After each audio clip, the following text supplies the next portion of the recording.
Welcome to the next lesson of my Modern Java by Example webinar series. What I'll do today first is show you the topic we'll be covering, and then we'll jump right into it. So let me go ahead and share my screen. With the screen shared, let's go to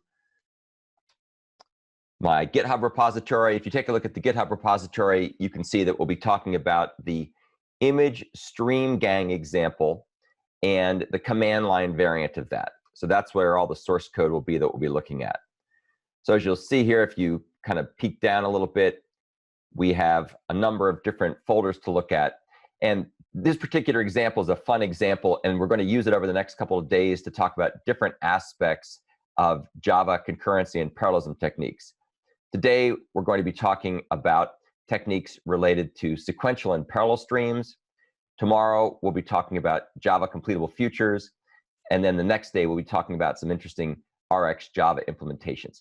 What makes this particular example so much fun is that they all do the same thing, and they do it in several different ways. So it gives us a great opportunity to do apples-to-apples comparisons of the different techniques.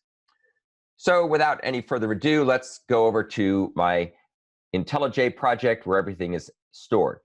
So we're going to start out by taking a look at the overall structure of the folder. You can see it's got filters package with a bunch of image processing filters. We've also got some streams. That's the main focus of the discussion today. And then we have a utils directory. We'll come back and look at utils. There's some interesting utils in here, some stuff we'll look at later in the week with respect to the RX Java utils, which is pretty cool. But let's go ahead first and look at the image stream gang test. So as you'll see here, this is the main entry point for the program. And there's two different versions of this program, one of which is a command line version, which is what we're looking at today, which runs on the console.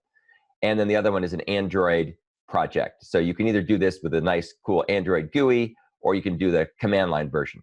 I'm going to do the command line version today because it'll allow us to show off a few other features that aren't yet available in Android, because Android doesn't go all the way to the latest versions of Java. So here are the various types of programs we're going to look at. We're going to look at sequential and parallel streams, and that'll be our focus today. And then we're going to look at a couple of different variants of completable futures, and then we'll look at a couple different variants of RX Java. We'll do the completable futures tomorrow, and we'll do the RX Java stuff on Wednesday. So what you'll see is that this particular program takes a bunch of images, and those images come from my website. And if you go over to the options file, you'll see that there's a bunch of images that are available at my website down here. And so it's going to go ahead and download and filter those images by applying various image processing transforms to each of the images. And the transforms are specified here in this array called filters. So filters is just an array, and it stores all the various filters we want to apply. Right now we have the null filter, which is just a no-op, but it follows the API. And we also have something we call the grayscale filter. You could easily add other filters here: emboss, sharpen, red eye removal, all the different things you might have if you have a phone, for example, with lots of different filters to put on the pictures that you take. We're also going to keep track of the timing results so we can do some apples-to-apples comparisons to see how the different implementations perform relative to each other for different types of images. And we do that with a real clever technique that maps the name of the test to the times taken to run the test, because we could run the tests multiple times. And then down here, we have our main program, which just prints out a diagnostic saying we're starting the test, parses the command line arguments, runs all the tests, and then exits with a nice diagnostic message letting us know that we're done. So let me go ahead just for kicks and run the program, and this will give you a better sense of what we're about to look at once you see the output that it will produce. So we're going to go ahead and compile it. Now we're running it, and you're going to see for each of the different implementation strategies, all these different concurrency strategies, we're going to go ahead and download a bunch of images. Some images are big, some images are small, and we group them together accordingly to see how the different techniques apply for big images versus small images. And then we go ahead and apply all the filters to each of the images that are downloaded. And so you can see here the results printed from fastest to slowest. So for the larger images, the completable futures approach we'll look at tomorrow is the fastest, but the RxJava versions perform very well as well. So you can see that completable futures and one of the RxJava versions performs extremely well. The other RxJava version, parallel streams approach, perform fairly well. And of course, the sequential streams approach, which is sort of intended as the baseline, performs the worst. This, by the way, is on a 6-core processor with hyper-threaded cores. So I've got effectively 12 cores. If you look down below, you'll see the second test. These are testing much smaller images. The first set of images are very large. And once again, the RxJava versions do well. Completable futures do well. Actually, everything does well. So they all perform roughly about the same for the small images. And of course, our good friend Sequential Stream comes in last place, which is exactly what you'd expect. This particular approach, this particular program is more or less an embarrassingly a parallel program, but we're not going to quite get linear speedups because we are doing a lot of network and disk I/O, and so it doesn't scale up, linearly in the number of cores, but it does pretty well. Okay, so that's just the big picture view. We'll come back later and talk about the different techniques, but I want you to be able to kind of see the forest for the trees as we get into the example. Here's what the run test method does. It goes ahead and warms up the fork join pool. We'll talk about that later. And then for every one of the tests we have up in our enumerated type up here, we go through each test. We start out by deleting all the files from the previous test. We make an instance of the test to run based on which type of enum we're passing in. We pass in the filters to apply, and we pass in the list of URLs that we want to process. We run the garbage collector now, so we won't have to worry about running out of memory while the test is running. I have 64 gigabytes of memory, so that's a lot of memory. I don't think we're going to run out, but I want to make sure everything starts from a quiesced state. Then we go ahead and run the test, which starts the timer going, and then we put the results of the test into this map. And you'll see later how we sort that and print it out. So each test gets a chance to run, and when we're all finished, we print the results of the results map so we can see what the results were. And that, of course, is what we saw here. That was the results of printing everything in order from fastest to slowest. Here's the factory method that makes the appropriate implementation type. There's other ways we could have done this. I could have done some clever dynamic linking and reflection scheme, which I might add at some point because it's cool. But right now, we just basically switch on the enumerated type and then create the appropriate object. Nothing too tricky there. Here's a kind of a fun little method called print timing results. This takes the hash map that maps strings, which are the name of the tests, together with the time they took to execute. And it goes ahead and will then, for every execution, for every phase, it goes ahead and gets the map entries, which are the name of the test followed by the time it took to run. We turn that into a stream of entries. We then go ahead and do the map operation and swap the key and values. So we're going to put the key second and the value first. So now we're going to have this basically with the time it took to run as the key and then the time that it ran as the value. And then we go ahead and sort this by key. And I suppose I could have been clever and just gotten rid of this whole swap thing and just compared by value. It's probably not a bad enhancement to make. I was having fun swapping things around for kicks. And then we go ahead and print the results. And so by doing it in this way, we're ordering it such that we're going to be printing the results in ascending order, ordered by time of execution. So things that ran faster, in other words, were more optimal, will go first. And then here's what we do when we warm the thread pool up, because we're using the common fork join pool everywhere. We want to make sure it's ready to go. So we use this little test to do that. Okay, so that's the driver program. Now let's go over and dip down into the different implementations. And as I mentioned in today's discussion, we're just going to talk about two of the implementations, the sequential stream implementation and the parallel stream implementation. And the key point I want you to come away with here is that the implementation that uses stream versus parallel stream is almost identical. The difference is minuscule. We make one change from stream to parallel stream, and boom, it's off and running and substantially faster. So let's go ahead and take a look first at the image stream sequential implementation. So here's image stream sequential. So you can see it implements this thing called image stream gang. We'll come back and look at the image stream gang in a minute, just a common superclass that the various implementations use to share methods that don't have to be rewritten and revised for each different strategy. The constructor just passes the filters and the iterator up to the superclass where it's stashed away in some fields. And here's the main workhorse method. This is what's called by the framework to do the tests. So we start out by getting the input. Get input is just a method that will return the list of URLs that we're going to be downloading and processing. So we just get that. As I mentioned before, you can get it from the list that I have here. You could also read it in through some other means. The Android version gets the list of URLs from a user dialog. You get it as input from the user. So there are different ways to get the input. However you get the input from the users, we got a list of URLs.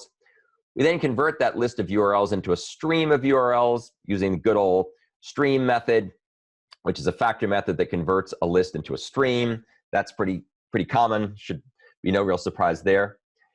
And then we go ahead and we will do a filter. So what we're going to be doing here is we're going to be filtering this so that we're going to first get rid of any images that are already downloaded. And this is just a very simple implementation. We'll take a quick look at it.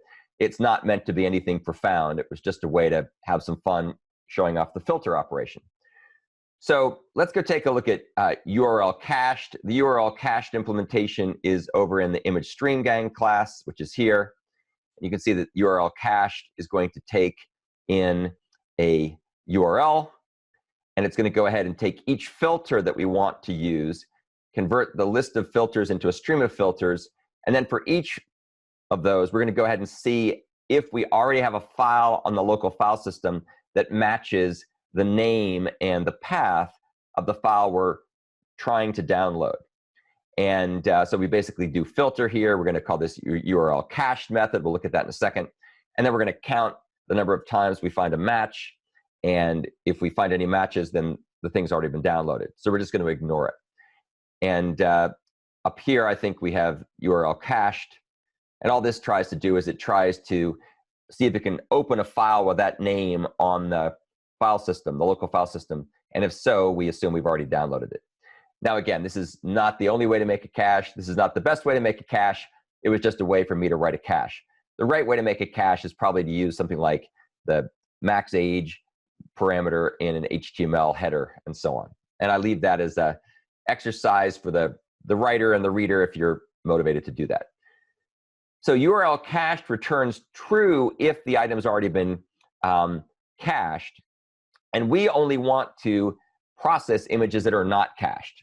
So if we get back a false from URL cached, we're then going to negate it with this particular method. And if you go over here and look in utils, and you look in streams utils, you'll find down here there's a negator method. And you can see what this method does is it simply will take a predicate and then negate the predicate. There are other ways to write this code. This is the code. This is the approach that I chose to use. And it works well. So it allows us to keep a really lean and mean little pipeline going here. So what gets through filter will only be URLs that are not cached. And what we do at that point is then for everything that's not cached, we're going to go ahead and run it through the map operation. Map is an intermediate operation that will transform the URL that's passed to it, that's not cached, into an image. And it does this, of course, by downloading the image. So let's go over here real quick and take a look at how the download operation is going to work. That is also defined in this file here. So here's the, let's see where we can find the, I think it's called something like blocking download.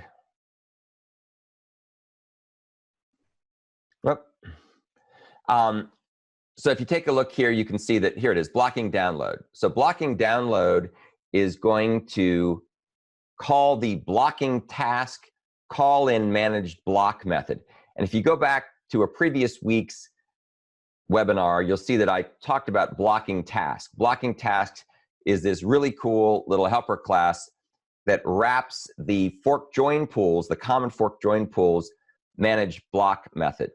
And it basically does this by putting a little object-oriented wrapper around it so that you can pass in a supplier, which gets bundled up in a local object, and then we can pass that local object to fork join pool manage block. And if you recall, fork join pool manage block expands the size of the pool by at least one, so that we don't have to use up all our threads in the thread pool while threads are blocking on I/O.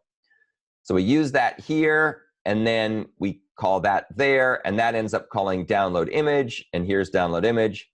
And download image simply turns around and uses this thing called netutils download content, and netutils download content is defined here. And you can see all it does is it just goes and basically opens up a connection to that URL, and then we read the data in and put it in a big buffer. Okay, so let's kind of pop back out of that stuff. I've talked about that before, so I won't go into it in detail. The bottom line here is that we use this particular download image method in order to be able to download the content and basically block. Okay, so once we've gotten an image downloaded, then we can turn around and apply filters to it. And to do this, we're going to use a couple things. We're going to use this apply filters method, and we're also going to go ahead and use flat map. Before I talk about that, though, let me just reiterate that this is a sequential version. So this particular download image method doesn't have to do expanding the fork join pool. And that's, of course, because there's only ever one thread here. So we didn't actually use the blocking download version that uses the clever blocking task mechanism. We just used the version that just blocks, because why not? There's no reason to grow the pool because we're not using the pool. We're just using one thread in the sequential version. What happens next is we call flat map, and we pass in the apply filters method. This is a very interesting method for reasons that'll become clear momentarily. What we're going to do with apply filters is we're going to take each image that was downloaded, and we're going to apply the filter operations to it in order to transform it into whatever the filtered image will be. And as you'll see in a moment, apply filters will apply each of the list of filters to each downloaded image. So if we have, say, 7 images that come down, we'll end up with, say, 14 filtered images if we apply 2 filters for each image. And that's why we use the flat map operation here. Flat map allows you to have a different number of elements coming in the output stream than came in on the input stream. Conversely, map has a one-to-one mapping. So the number of items that come in to the map operation, the map intermediate operation, is the same number as come out. And filter, likewise, is even different. So with filter, you'll end up with either the same number or less than came in. So you may have fewer items in the output stream than in the input stream. There's some other differences between filter, map, and flat map that are important, one of which is that filter cannot change the types. It can only reduce the number that come out. Map cannot change the number that comes out, but can change the types. And flat map can change the types and can change the number that came out. So you could have less than, greater than, or equal to the elements in the output stream as compared with what came in for the input stream. So that's really kind of interesting. We'll look at apply filters here in just a moment. So if we come down here, we'll see here's the apply filters method. Apply filters takes an image and returns a stream of images. And so what it does is it takes each filter and it sequentially iterates through each of those filters. And for every filter, it goes ahead and calls the map filter decorator with the image constructor to make ourselves a filter decorator object that associates the filter and the image we're trying to filter.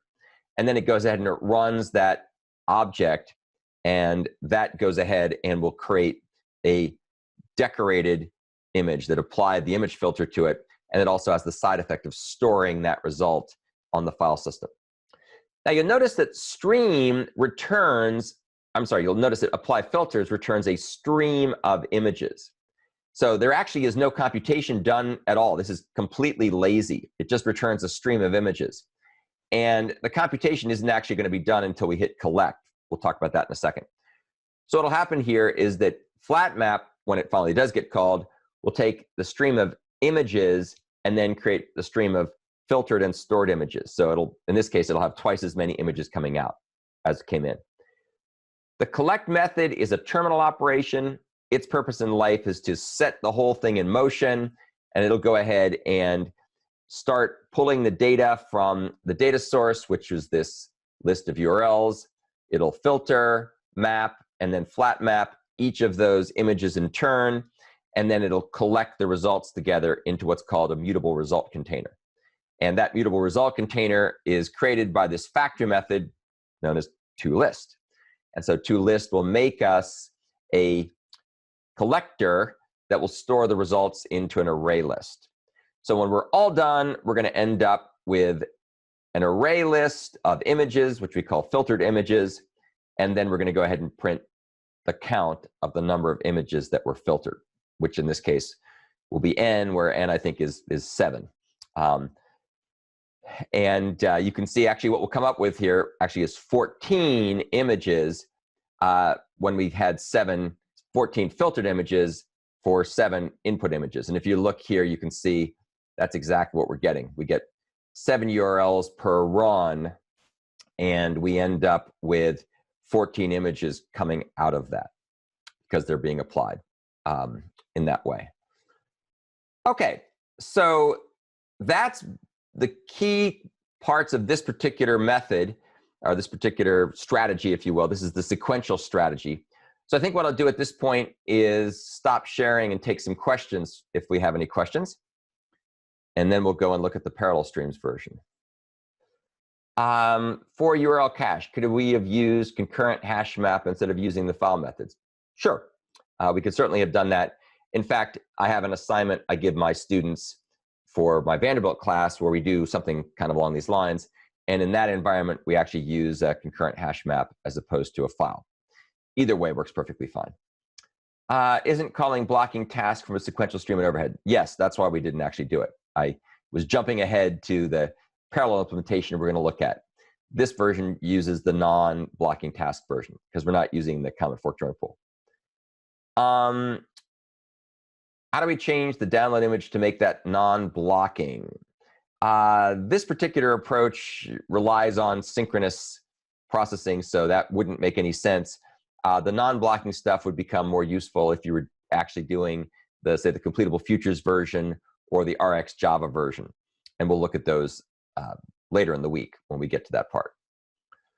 Okay, so let us go back over here and reshare our screen. And again, just to reiterate, download image here, the version that we were looking at was the one that's defined here in the image stream superclass, and there's download image. And you can see download image just goes ahead and calls download content. So it blocks, but it doesn't use the common fork join pool. It just uses whatever the calling thread happens to be. Okay, so that was the sequential version of this stuff. Now for kicks, let's go over and look at the parallel version of this stuff.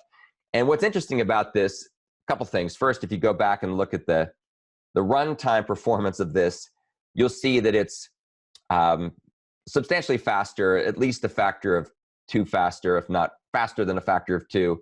And for the smaller images, it's well over a factor of 2 faster. For the bigger images, it's not quite as fast.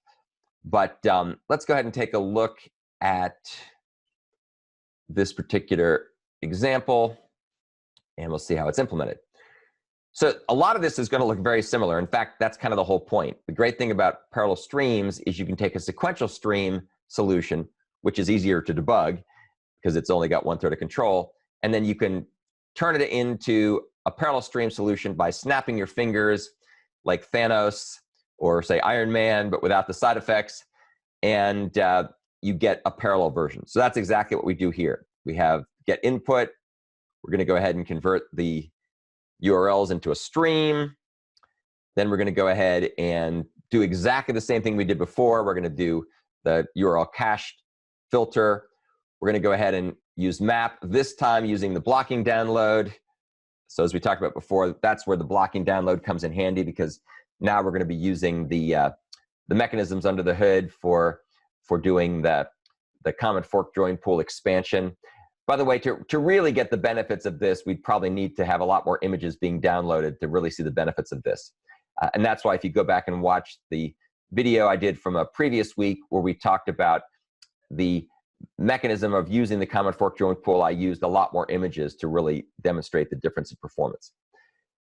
So aside from using a blocking download, everything else is identical as before. We have flat map, we have apply filters. I think the one little difference here is that apply filters also uses a parallel stream. So if you go back and look at the sequential version, we used a sequential stream there. For the parallel version, we use a parallel stream. So that's going to get us just a little bit more concurrency and have more things going at the same time. But other than that, no structural change to the program whatsoever. So I think that's kind of cool. It's kind of reassuring, and helps you have a good sense of how all these things are actually behaving under the hood. They're basically letting you write the code in a sequential way, and then you're just turning parallelization on as an optimization. And as you can see, you get respectably good results with just about no effort. However, the other thing that these results show, and that's why we'll talk about other stuff later in the week, you can actually get a bigger bang for your buck by expending some additional effort to use more sophisticated concurrency and parallelism frameworks in the Java ecosystem. So we'll talk tomorrow about how we can use completable futures, and you will see that the completable futures mechanisms are wildly different than the parallel streams versions. Much more complicated, but also way faster in general. And then the RX Java implementations are also more complicated than the parallel streams. They're actually a bit more like the completable futures in some ways in terms of the programming model, but they also run very well. So it's kind of a trade-off which one you like better. And we'll talk about the completable futures and parallel and RX Java stuff later. Okay, what I'd like to do now, because that's really all I wanted to cover today about the image stream gang example, I wanted to return to an example from the other day, because Sanjeev had an excellent set of questions he asked about this. And so I had some fun, and I went back and revised some of these things a little bit to make it more interesting. So this is actually kind of a return to a topic that we discussed last week, and it had to do with showing the differences between calling join on intermediate completable futures, which can block things, and then doing a single call to join to let it all run as concurrently and asynchronously as possible. And so I've kind of improved the tests a bit to illustrate a couple points. So I've pushed all this stuff to my repository. What I'm showing you here is available up in this part of my live lessons repo. So if you go to Java 8 and you go down to the EX23 folder, then you'll find the stuff that we are going to talk about right now. And this is some things I talked about last week, and now I'm going to come back and show you a new and improved version of this. So this particular version has been extended a little bit. Let me just go ahead and run it for you so you can see what it does, and then we can talk about why it does what it does. So you can see it goes ahead and it's going to do a bunch of operations, each of which take a second to run. And we're going to do sort of two different variants of this. One of them is going to, as you can see here, use a join multiple times. And so as a consequence, every one of these things executes sort of 1 second apart. And what we're going to do at the end is we're going to figure out which numbers within the range of numbers we generated are prime numbers. So that just gives us a little something to do before we return at the end. You'll see why I did that in a second. And then down here, we go ahead and do the test one join mechanism. And notice the difference here. Notice how the original version interleaved the computations, and they're each spaced, excuse me, each spaced roughly 1 second apart. Down here, all of these things start running simultaneously, and you can see that they're all running on different threads in the fork join pool. Whereas up here, notice how we're reusing a lot of the same threads. They're being reused because they're not actually running in parallel. Whereas down here in the more optimized version, they're all running in different threads, so we can get more parallelism going on simultaneously. And then at the very end, we're also going to compute which of those values are primes. And then when we print the results, you can see that the one that only does a single join executes in about 1 second, whereas the other one executes in about 6 seconds. And when you look at the code here in a second, you'll understand why it does that. Okay, so I start out with an atomic integer with a value of 10, and I'm basically going to keep incrementing it, and then we'll use that to figure out what's prime. Here's the supplier, which is basically the same as before. It increments its value, sleeps for essentially a second, and then prints some diagnostic information. We have an action, which is a function, which is basically going to ignore even numbers by returning nulls and only return odd numbers. You'll see why we do that in a second, so we can figure out which ones are prime. And then here's the main program. Since I've got a 6-core machine, I figured, what the heck, let's go ahead and do 6 of these things at the same time. So we're going to have 6 things running simultaneously. Then we go ahead and run test many joins compared to test 1 join. Then we're going to print the results. Here is test many joins. And I want to show you some interesting things about this that we really hadn't talked about last time, because the test program wasn't as interesting as it is now. So here we're going to go ahead and create a stream of suppliers. Remember, there's 6 of them. We're going to go ahead and start them all running in their own threads in the thread pool. At least we're going to give them the opportunity to run in their own threads. They're all going to be queued up for execution in the common fork join pool. And then this version is going to use a filter operation together with then apply and join. So that's basically going to be a blocking call, and that's going to block the calling thread, and it'll block the calling thread until it basically is done, which is basically 1 second for each of these things. So that's why it's going to block. And then what we're going to do is we're going to collect the results up into a single completable future, and then when that future triggers, which should be right away because pretty much everything is done by that point, we're then going to call then accept async. And then accept async will actually run in a background thread, and we're going to see what it's going to do in a second. It's going to run this method called display primes. So in the background thread, it's going to call display primes to figure out which of the values that were generated are prime numbers and print those. And so we call block here. And we call block here because then accept async runs in the background, and it may take a while to run. And so if we don't call join, then we will not synchronously wait for this computation to be finished before we leave that method. And to demonstrate that to you, let's just go ahead and comment this out. And now let's go ahead and run it. And you'll see that the results are a little different from what they were last time. So when we ran it last time, we synchronously waited until all the computations were done before we said we were leaving that method. And if you take a look this time, when we run it, when we take out the joins, you can see that we're actually leaving the test many joins method. And then at some later point, the primes are being computed. So it's not actually synchronously blocking. So there really is an appreciable difference at this point. All right, so let's go ahead and shut that for the moment.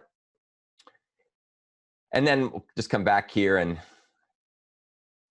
put that back in. So now this makes sure it'll block, which is what we want, because we want that test function to be finished for sure before we continue on and run the next test function. And here then is the version only has 1 join method. As you can see, same idea. We take all the suppliers. This time we're going to run them all asynchronously, and they're all going to start running asynchronously. And that's because we're going to replace filter with map. And so what it's going to do is it's going to call then apply, which is going to return true, or it'll return the number or null. And then we're going to go ahead and collect everything up into this stream of futures.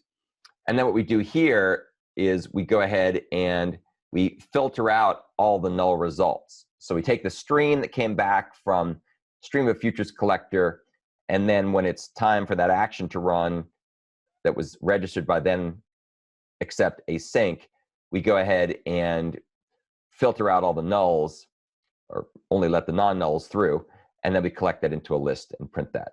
And again, we need to call the join here, because if we don't call join here, then the program will actually quit before we're done, and we probably won't even get the results back at all. Just for kicks, let's see what happens if we do that. Let's see if it'll fall off the end before it finishes doing the computations. All right, so it's cranked away, and take a look here. And you can see that, look what happened. This is pretty funny.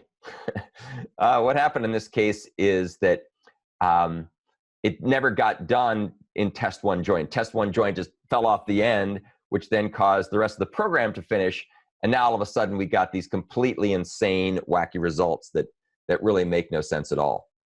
So this is illustrating yet again why join can be very important if there's some reason you need to synchronize the output with other things going on in your program, which in this case is just to keep it from running off the end. So just for kicks again, let's go ahead and run that with the correct values there, and you'll see that what we'll get at the end will be output properly, and that's because we joined there properly. All right, so that looks a lot more coherent.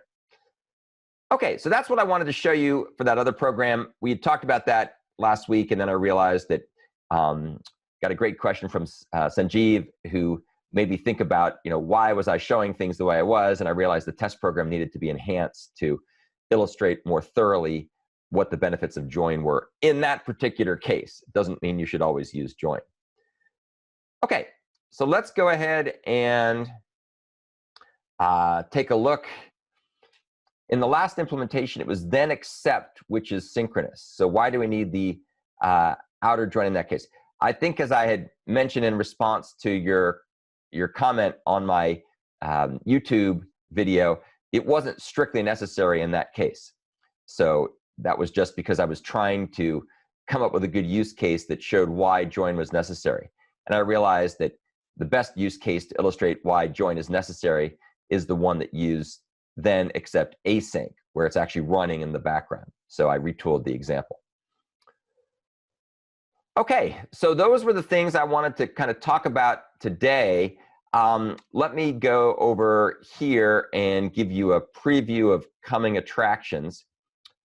So what we're going to do tomorrow is we're going to continue discussion of the image stream gang example. And the image stream gang example that we're going to look at tomorrow, actually examples because they're plural, are going to be the completable future implementations. And there's actually two of them. And they use different techniques. They both are cool because they combine completable futures to get asynchronous parallel processing or reactive programming with sequential streams. So we get sequential streams to control the structure of the program, and then we use completable futures to get things to run asynchronously. And as you saw, the performance is way better for this than for the version that uses the parallel streams. Except now we're going to do all this asynchronous stuff. And we're going to look at a couple of different techniques. We're going to look at one technique that uses the completable stream of futures collector, much like we've looked at before. So that's one thing we're going to look at. And then we're going to look at a different solution. And this one's going to use a different form of mechanism. So it's going to go ahead and first try to see which images have already been downloaded and cached. And once we've got those, then we're going to go ahead and do some other stuff to those. And it'll illustrate some other features. One of the things we'll show here is how you can use different implementations of flat map. There's a Java 8 version that works one way, and then later they added some new cool things in Java 9 that work slightly different way. So we'll play around with that, and it'll give you a sense of which approaches to apply and when. So this is a little different from what the other approach is. Not necessarily better, not necessarily worse. They perform roughly the same, but it'll be interesting to compare and contrast the different approaches. And then what we'll do the next day, so that'll probably be Wednesday of this week, we're going to look at a couple of different RxJava implementations of the same functionality. And these, in my mind, are kind of a cross between the versions that are parallel streams based and the versions that are completable futures based. And so you'll see we're going to have one approach that uses this sort of flat map parallelization technique. And I've come up with some really cool helper methods to kind of clean up some of the messiness with RxJava. RxJava is just kind of inherently messy when it comes to parallelism. So I have a little bit of ways to clean it up just a tad, and we'll talk about that. So we're going to use this approach, and we're going to show one technique that uses the reduce with method, which is kind of like reduce. And then we're going to look at a different implementation, and this is going to use so-called parallel flowables. And parallel flowables are a little different.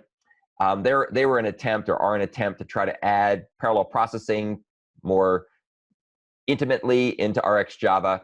It's a little bit weird and wacky in some ways, but I'll show you both techniques. This will be in a couple days. And this version uses the collect into method instead of the reduce with method. From what I can tell, they probably do about the same in terms of the amount of work involved. This illustrates different things. So we'll take a look at both of these examples later in the week. If you're motivated, you might want to go ahead and take a look at the source code for all this stuff ahead of time. And feel free to come with questions about it if you get a chance to look at it ahead of time.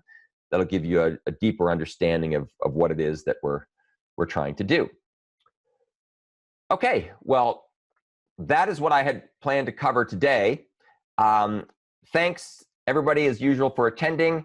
As usual, I will upload this all to YouTube here in just a little bit after I render the video. And feel free to continue to ask great questions. I really appreciate it.